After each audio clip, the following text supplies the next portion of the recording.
Friday. I'm Marta Nielsen with Utah State University Extension, and I'm so excited to introduce Paul Hill to you. I should say Dr. Paul Hill. Um, I don't know if you're at that point where, you know, it brings you joy and satisfaction when people call you Dr. Hill. It's not. Well, Paul, will you just introduce yourself a little bit? Yeah, yeah. So I have been an extension faculty member since 2011, and I'm actually a lot of people think I'm in Logan, but I'm down in Washington County. Our office was in St. George. It burned down in 2014. Oh my Uh, goodness. yeah, unfortunate electrical failure there, but we have a new office in Hurricane, and so we're doing all of our programs out of Hurricane now, and it's really great, centrally located in Washington County. But grew up in Southern California, and just I like being an involved dad and husband. Got 4 kids. I've got 4-H robotics clubs, citizenship club, leadership, mountain biking. I like to go camping. So we have a 4-H family. We showed rabbits at the fair just last week. Entered a lot of writing contests. My kids did, and mostly, yeah, just being doing 4-H with my family and the community. That's awesome. Um, well, tell me a little bit about your academic background, like what you studied in school. I know you've done, your graduate degree more recently. So tell me about that. Oh, yeah, I did an undergraduate business administration degree at Dixie State in the early 2000s, and had a good time with that, and just kept going to school because I like the challenge, I like the rigor, and I like to be able to apply it to like what I'm doing. And so I had a small business that I worked for, and was able to apply everything I learned in business school to that. So it was kind of like having a little lab, and and have the space to try things out. And so I I like to write, and my one of my professors said, "Hey, you should consider a master's degree." And I never had considered that at all. I was like, "No, the like bachelor's and done. Like you're lucky I'm even." And so I went and did a master's degree at SUU, and then ended up getting hired on with Utah State University as an extension professor. And after getting tenured and feeling like I wanted another challenge, I decided to do a PhD in career and technical education, and really look at the adoption of innovations, as well as like the labor market, and what talent and skills people need to be successful in their careers. And that's just always labor and talent, and the economy has always fascinated me. And so business background with focus on some education and careers. That's great. And you mentioned the word innovation. You've written a book, haven't you? Yeah, like two little ones. Two little ones. I think I have your book. I wish I had it next to me, or I'd hold it up and show everyone. Do you have it close by? Yeah, there's one right there. This one. Yeah, here it is. Yeah. Awesome. Awesome. So maybe we'll have to post links to those in the comments for folks who are interested in checking out your body of work, your books. Um, okay, I'm really curious. Did you grow up doing extension? Were you a 4-H kid, or what led you to extension? Oh man, I love that question. Um, I had some rabbits growing up, and in order to like make sure they didn't die and that they were alive, I kept them alive. We got some 4-H curriculum, and it was just I used the curriculum to keep my rabbits alive, and I just always kind of had a fond place in my heart for 4-H. My grandparents were 4-H members, members, and then like my grandma learned how to cook and sew and all those things. And yeah, my parents didn't do 4-H. We didn't have a 4-H club, but when I when I was working in business, we had a design company that made like sports uniforms and T-shirts and hats and things, and we used to have these kids come in, and they were an FBLA club, and they were always like picking my brain about business and ideas and entrepreneurship, and they would like come into my office, and I never invited them. They just showed up. And I was like, the favorite part of my job of because I did sales and I ran the whole business. My favorite aspect of this job, what I looked forward to, was mentoring these kids. And so when I saw that there was an opening in 4-H, I thought, hey, I did that. I remembered the clover, and I was like, that's a great thing. Maybe I can do more of that with Utah State University. And sure enough, they took a chance on me because I don't know anyone in extension that has a business degree and in that background. But I was eager to work with adults and help adults and youth grow and be ready for the future. And so I really feel like my why is helping communities prepare for the future. And that's especially with like work skills and career development. So yeah, that's how I got involved. And I didn't have a background in agriculture, and you don't need one. Right. But I really, I still very involved in 4-H as well as adult education as well. Right. Well, and I think when people think of 4-H, they think of, livestock and animals and taking animals to the fair, but it's really so much more than that. Do you want to talk about some of the programs that you've spearheaded and developed in Washington County? Yeah. So one thing, when I first got here, I did a really systematic needs assessment and found that, there was a lot of businesses coming to Washington County, people that wanted to live here, but they couldn't find a good job, a well-paying job. And in addition, businesses were coming to the area and seeing that they didn't have a pipeline of talent. And I was like, pipeline talent, okay, I can do that. I can address that issue. And it's like, what do you need? Well, we need a technical workforce. We need people who can code. We need engineers. We need people who can do data analysis and things like that. And I was like, okay, well, so I found this robotics program.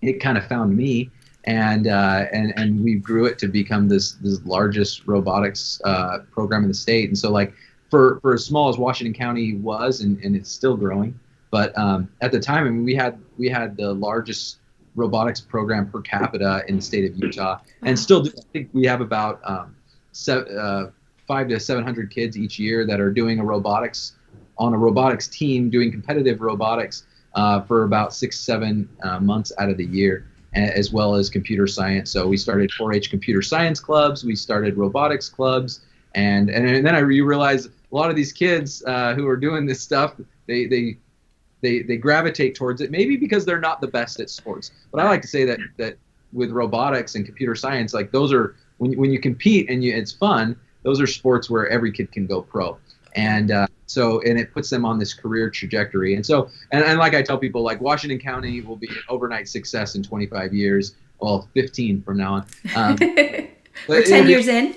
Yeah, because they'll see, like, oh, all of a sudden we have all this talent, like, all of a sudden overnight it just happened. It's like, no, we've been baking this bread for quite a while, and everything that's worth doing it takes a long time to do, and it's hard, and we just keep pushing forward. But if we're gonna win, if our economy is gonna be the diverse economy that it should be and have those great, well-paying jobs, we can grow the talent here, and we can attract the talent through like remote work.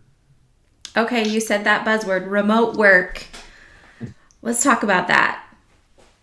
Yeah, so we have a remote work training program that helps people in rural areas across the state learn the best practices of remote work, how to become a remote worker, and then how to find a remote job, how to keep that remote job, how to grow in their careers as remote workers wherever they choose to live. So that's the way I think it's a slow drip system for winning in our economy and diversifying our economy and getting people out of poverty and reducing unemployment and really improving the quality of life in our rural communities, because they're suffering the high unemployment rates, but also young people don't see that there's a future there. and so they feel they need to leave. And I grew up in the city in Southern California, and all I ever wanted to do was live in a small town.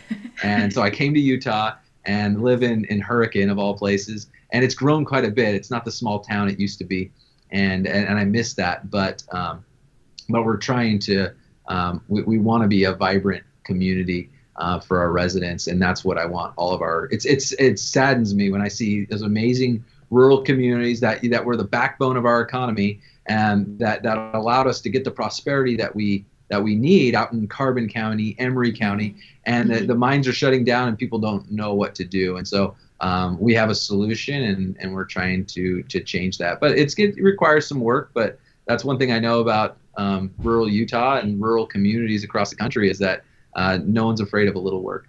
Yeah. And I'll put links to the Rural Online Initiative website in the comments, so folks who are interested in learning more about that training program can go there. It is available to anyone.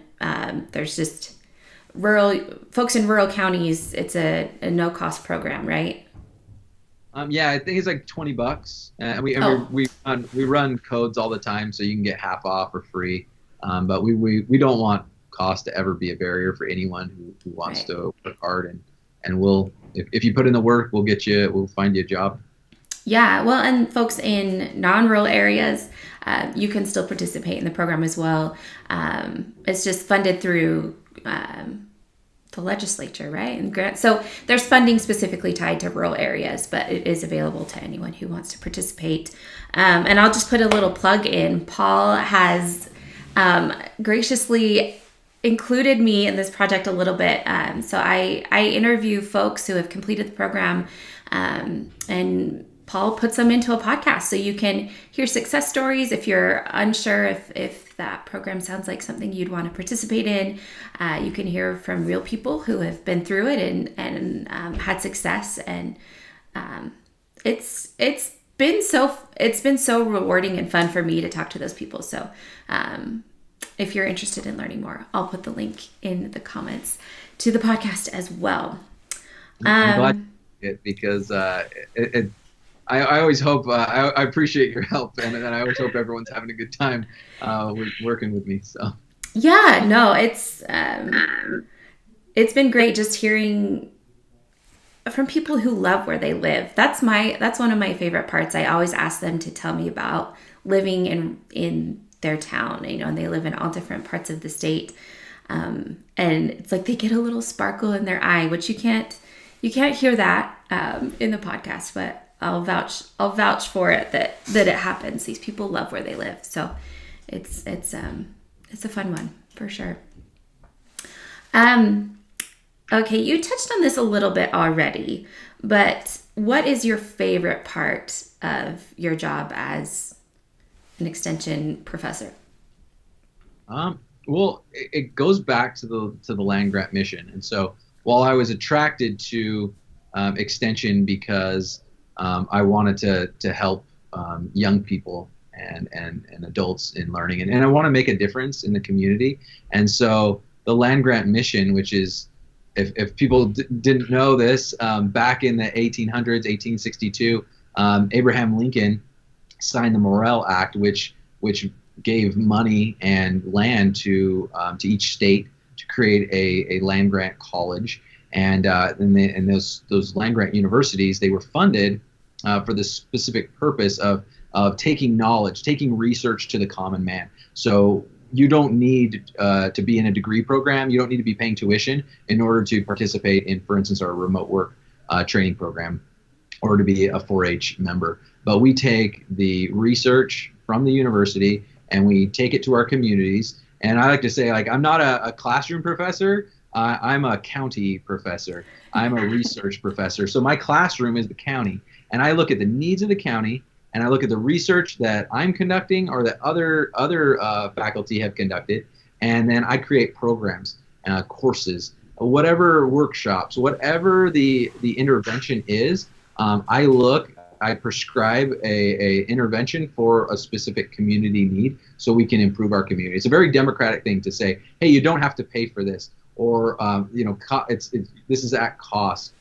But I really believe in that land grant mission. At the time, 1860s, that was post-Civil War. Our country was ravished. Now, there were 98% of the population was focused on food, fiber, fuel, agriculture. Now, because of extension and because of our partners and science, 2% of our population is involved in agriculture. And so the other 98%, we get to study computer science. We get to build robots. We get to do all these really cool things, graphic design, and podcasts, things like that. We get to do all this because we're so good.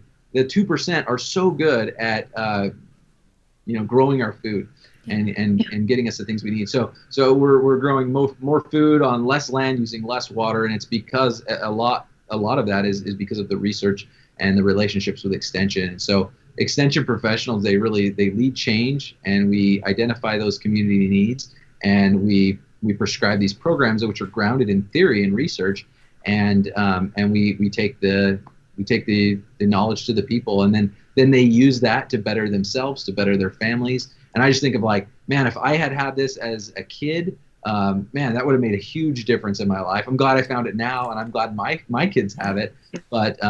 But we can't just take the world as it is. We need to go in and make a change and make things better. And anytime someone gets behind me, I've got plenty of work to do, and I've got work for anyone that wants to be involved in the change that we're trying to make to improve people's lives. So that just makes me excited every day. I'm like super stoked to get up in the morning and come to work.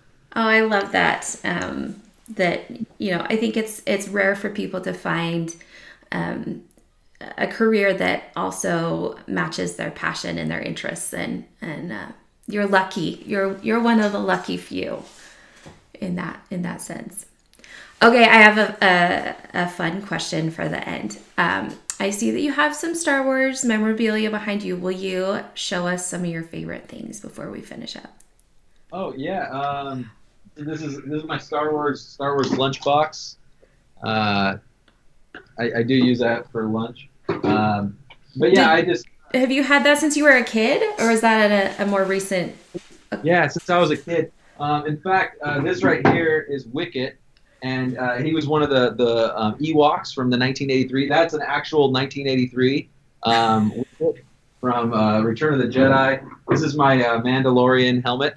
The cool thing about the Mandalorian helmet is, so if you're familiar with like the story of Mandalore, there was this great purge and the planet was like destroyed, but the Mandalorians based on this, like, they kept their helmets on, and so because they kept their helmets on, they were preserved. So they believe like that's part of their creed that you don't take your helmet off. And so part of what the helmet represents to me is like remembering to be true to your core values, because they'll keep you alive, right? They'll keep you going strong. But the other interesting thing is they're part of like in the Mandalorian story. They're kind of this weird fringe fundamentalist group that doesn't take their helmets off, and it's a good reminder also that like what got you here won't get you there. So just because that you were successful with your helmet on,